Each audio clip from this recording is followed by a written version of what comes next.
మీరు చాలా జాగ్రత్తగా గుర్తుంచుకోండి, స్థితప్రజ్ఞత్వం అనేది భగవద్ దర్శనం అయిపోయాక వచ్చే స్థితి కాదు. చాలా మందికి అపోహలున్నాయి సాధనలో. స్థితప్రజ్ఞత్వం మీరు తెచ్చుకుంటున్నారు. భగవద్ దర్శనం అయిపోయాక ఇంకా మీరు చేసేది ఏముంది? మీరు చేసేది ఏమీ లేదు, మనం చేసేది ఏమీ లేదు. చేసేదేదో ఆయనే చేసుకుంటాడు. నేను చెప్తూ ఉంటాను కదా, ఆఫ్రికన్ జంగల్స్ లో కదా, ఒకడు ఎలిమెంటరీ స్కూల్ ఆఫ్రికన్ జంగల్స్ లో ఒక పాదిరి రన్ చేస్తూ అడిగేట, కబుక్కుని పెద్ద పూలు వస్తే ఇప్పుడు మీరు ఏం చేస్తారని. చిన్నపిల్లలందరూ ఎలిమెంటరీ స్కూల్ పిల్లలు ఎవరు మాట్లాడలేదు.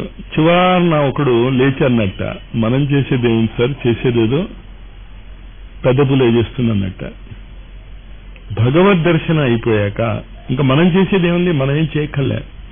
అంచేత సాధన అంతా కూడా ఏంటి అంటే భగవద్ దర్శనానికి అనుకూలమైనటువంటి పరిస్థితులు కలగజేసుకోవటమే. ఈ అనుకూలమైనటువంటి పరిస్థితులు కలగజేసుకుంటే భగవద్ దర్శనం ఎప్పుడు వస్తుంది? అక్కడే ఉన్నాడు అంటున్నానుగా భగవంతుడు. మీరు బాగా మనసులో అది నాటించుకోవాలి. మీరు సాధన చేసి మీరు ఎక్కడికో వెళ్ళిపోవాలి. ఏదో మనం సాధన చేసేస్తున్నాం, మనం సాధన చేసేస్తుంటే మనం ఎంత ఇవాల్వ్ అవుతున్నాం అవంత ముఖ్యం కాదు. ఈ సాధన అంతా ఎందుకంటే ఆ స్థిత ప్రజ్ఞత్వం రావడానికి రకరకాలైనటువంటి పనిముట్లు. మీరు ఏవైనా మంత్ర జపం చేసుకోండి, ప్రాణాయామాలు చేసుకోండి, యజ్ఞాలు చేసుకోండి, దానాలు చేసుకోండి. భగవద్గీతలో ఏం చెప్తాడు అసలు? విశ్వరూప దర్శనం గురించి చెప్తూ నవేద యజ్ఞాధ్యయనే నదానే నతస్తపోభి ఉగ్రై. ఉగ్రమైనటువంటి తపస్సులు చేసినా, దానాలు చేసినా, యజ్ఞాలు చేసినా, వేదాలు చదివినా ఏ విధంగా నన్ను మీరు చూడలేరు. ఏ విధంగా? అన్ని చోట్ల ఉన్నటువంటి ఆ భగవంతుణ్ణి, అన్ని చోట్ల ఉన్నటువంటి భగవంతుని చూడటం ఎలా? చూడటం ఎలా అంటే ఏం చెప్తారు ఎవరు? నన్ను ఆ చూడటం ఎలా అనేటటువంటి తపన తెచ్చుకుంటే, ఎందుకు ఆ తపన తెచ్చుకోమని చెప్తున్నాం? అలవాటైపోయింది.